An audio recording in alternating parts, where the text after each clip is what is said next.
All right. Thank you, Dr. Beelans, for the introduction. Thank you for the organizing committee for the invitation. It's really nice to see many friends and colleagues I haven't seen in a while. If I can get my slides. Perfect. So before I dive into large vessel vasculitis, the picture we saw in the previous talk. So just as we're here to honor Dr. Ruddy. So just a small anecdote about the first time I met Dr. Ruddy. It was about 15 years ago. I was applying to a residency program. I knew I wanted to do nuclear medicine back then, and I thought I wanted to go to Montreal. It was the easiest thing to do. I did my med school there. And then I heard about this new program in Ottawa, so I decided to apply. And quite frankly, I was more interested in having a day off from med school than actually getting a residency spot there. I can say that now, we're 15 years later. And fast forward to the interview day, Dr. Ruddy was back then the head of nuclear cardiology, so he was part of the interview process. I must have spent 30 minutes in his big office at the Ottawa Heart, and I don't think I was able to place a single word. He spoke the whole time. I was quite shocked. It was an interview. I thought I would have to sell myself, but it was a good thing at the same time because back then my English was terrible. So I didn't speak. He spoke the whole time, and he basically told me what a residency program would be for me in Ottawa, what I would do in terms of research, in terms of publication. He essentially laid out a plan for me, and it got me thinking real hard. And drove back home, and as soon as I arrived home, I told my girlfriend, who's now my wife, I guess we have to move to Ottawa, and that's how I decided to do my training in Ottawa. So it had I never regretted it. I'm very, very grateful I made that decision, and I thank you for that, Dr. Ruddy. It had a profound impact on my career, and it's just the first encounter I had with you. So let's move on to the main topic, and I know we're behind, so I'll go fast. So vasculitis, a group of relatively rare disorders that are typically characterized or grouped by the size of the vessels that are affected.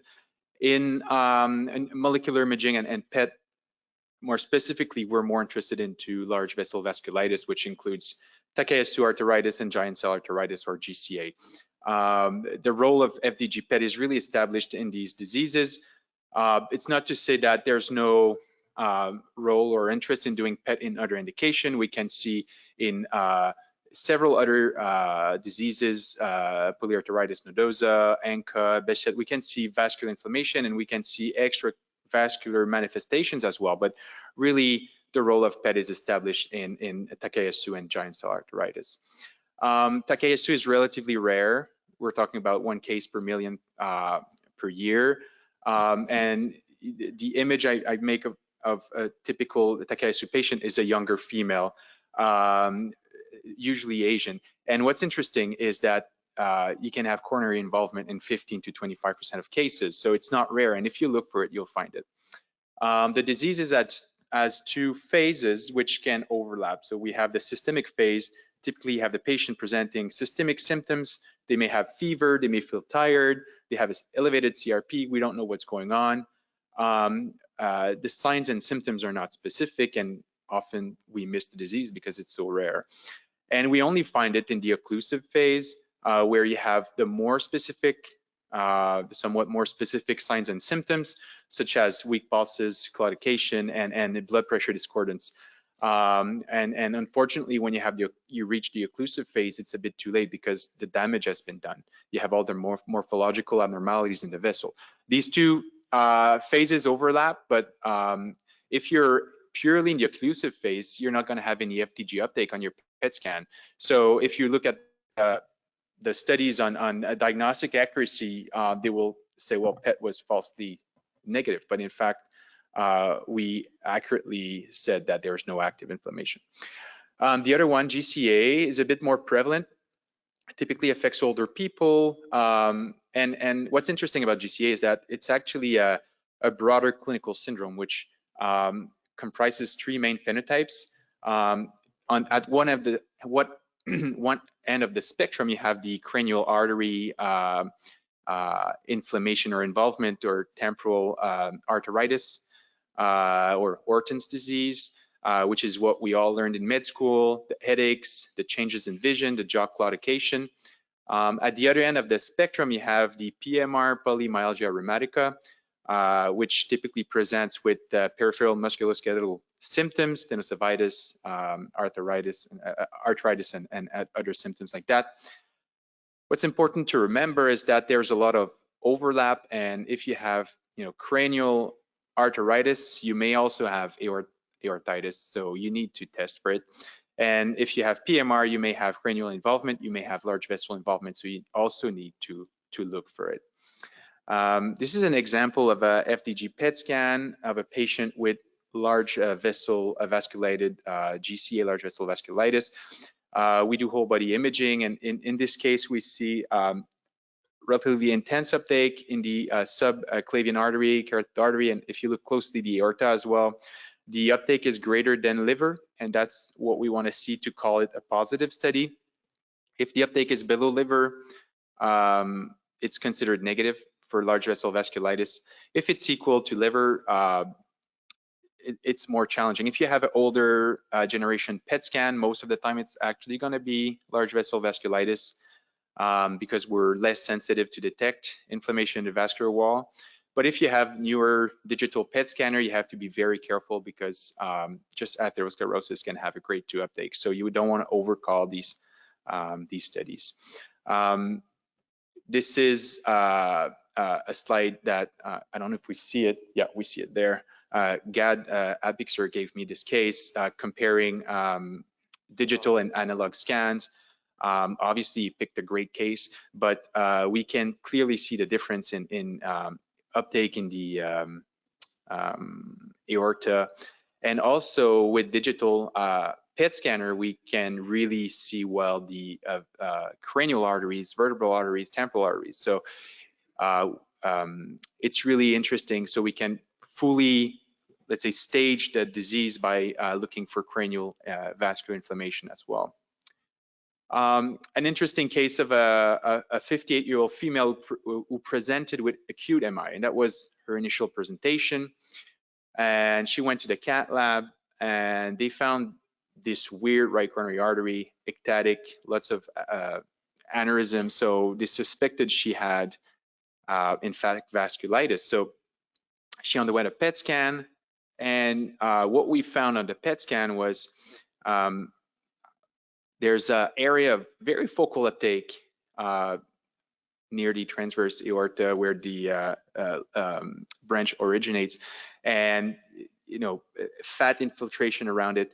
So this was considered positive for vasculitis, as opposed to the case I showed you before. It's not like diffuse and the entire aorta and large vessels. It's really more focal. You can also appreciate, if you're familiar with these cases, there's myocardial uptake corresponding to the LAD territory, because she actually presented with acute MI, and that's inflammation secondary to the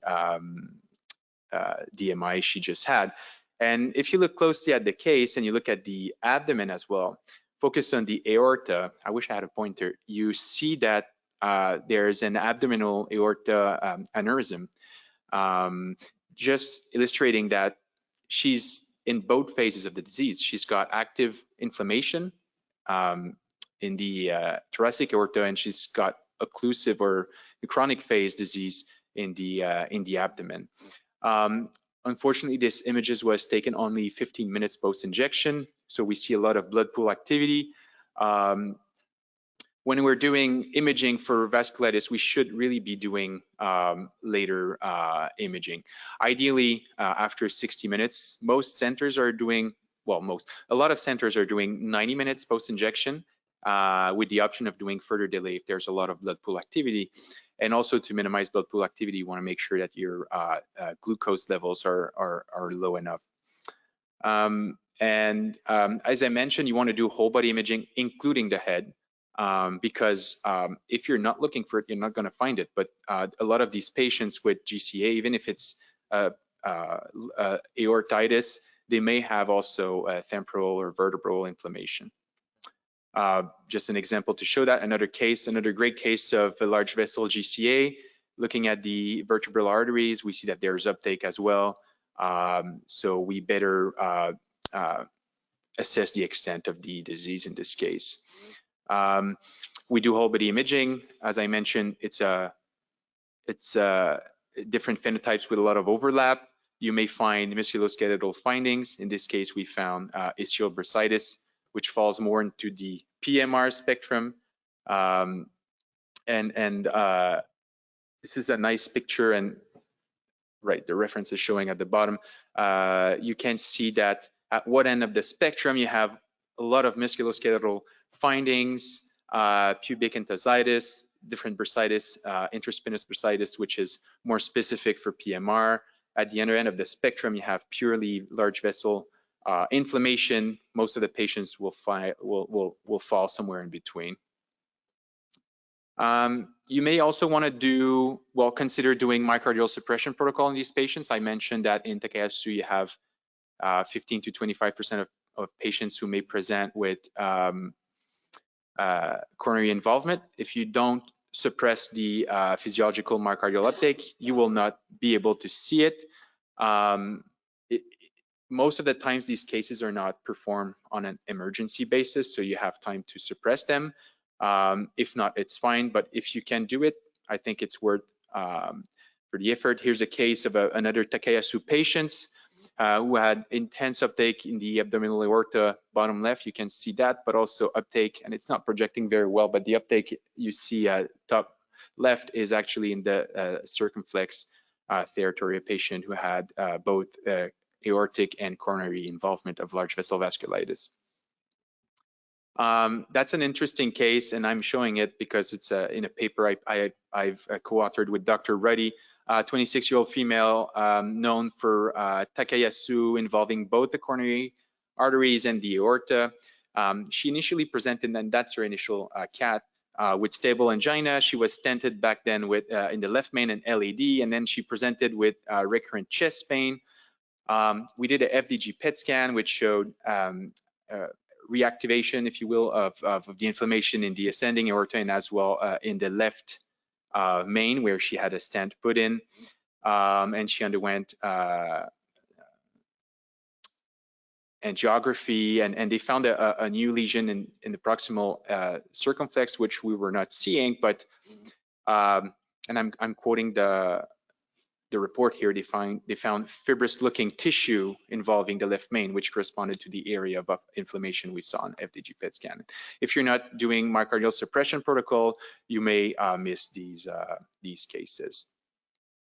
A few pitfalls of FDG PET scan in large vessel vasculitis. I mentioned that if you have a patient in the chronic phase, you may miss the diagnosis if you're not using contrast with your CT, and if the patient has not had a contrast CT or MR done before, because there's no active inflammation, so there's nothing to see on PET scan. The other big one is the other big one for false positive study is patients who are actually treated. So after only 3 days of steroid therapy, you can negativate completely a PET scan. So the scan will be negative. So if you want to confirm the diagnosis of, let's say, temporal arteritis, you want to do it as soon as you can. You don't want to wait for the patient to receive 3, 4, 5 days of steroids, because the scan is going to be negative anyways. Another pitfall is atherosclerosis.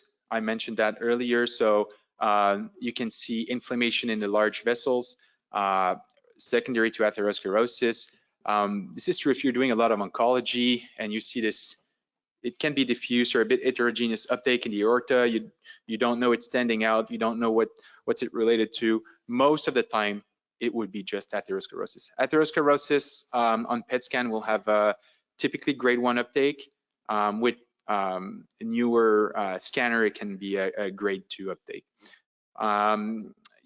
Sometimes when patients have, very severe atherosclerosis, you can have signs like in this case here. You can see on the CT axial image that this patient had prior myocardial infarction with the fat infiltration in the apex and apical septal wall, and they have calcification sometime as well in the vessel that may favor atherosclerotic diagnosis. Another one I'm mentioning, but it's not, you don't see that often, mycotic aneurysm, which is basically infection of the vessel. But you see that in different settings. You would have these patients, they evolve very rapidly. They don't have a history of months of fever or elevated CRP. The uptake is usually asymmetrical, pretty intense, and they come with a story of bacteremia. That's another case here. You see abdominal aorta mycotic aneurysm. So often these patients will actually be referred for investigation of endocarditis. Right, and I'll conclude with that slide. The role of PET is really well established. It's in guidelines now, but there are still a lot of open questions.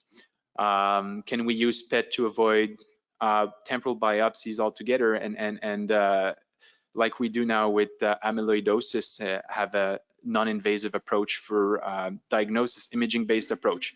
So I know some centers are already doing that, but we need further evidence to support it. How can we really use PET to monitor response to therapy and predict relapse? We know that we can normalize a scan very quickly, but we also know that in a lot of patients, there's residual myeloactivity in the vessels despite appropriate therapy, and this will last forever. So we don't know exactly what it means. And what's the role of PET-MR, especially in cranial arthritis? And we're still debating on what is the actual best imaging protocol. So lots of open questions. There's a great article. It's what, 2018, I think, right? 2018, but it's still very relevant. There's a lot of information here if you're looking for information on how to image and how to read these scans. And this is a great paper I had a chance to co-author with Dr. Reddy on large vessel vasculitis, and a lot of what I said is actually covered in that paper as well. So I thank you for your attention.